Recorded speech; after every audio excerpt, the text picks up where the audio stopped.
La vedette du jour, c'est cette petite maison. La file d'attente pour la visiter s'allonge d'heure en heure. La mode des tiny house, ces micro-maisons en bois mobile venues des États-Unis, est arrivée jusqu'en France. Une dizaine de fabricants a sauté le pas comme Gilbert Bussot, installé dans le nord de la Vienne. Ah oui, aussi. Suite à un reportage il y a à peu près 7 ans à la télé, puis j'ai dit mais c'est ça qu'il faut faire.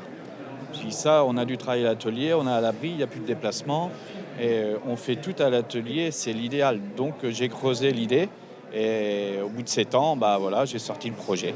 Les radiateurs, les prises sont prévues, les disjoncteurs sont prévus. C'est vraiment comme une maison. Ces lointaines héritières des roulottes ont séduit ce couple.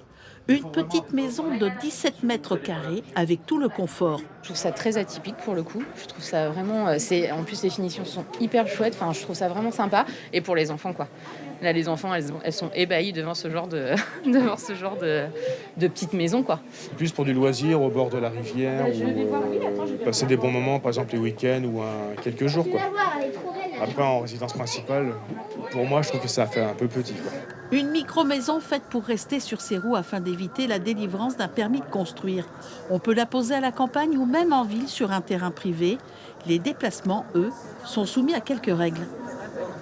On ne doit pas dépasser 2,55 m de largeur, respecter la hauteur des ponts. Donc moi là je suis sur 4,17 m, c'est déjà pas mal.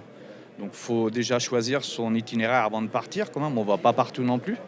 Et puis le poids, il est de 3,5 tonnes, il ne faut pas les dépasser. Mettre un véhicule qui est capable de tracter, donc un permis E, avec un véhicule de 3,5 tonnes aussi devant.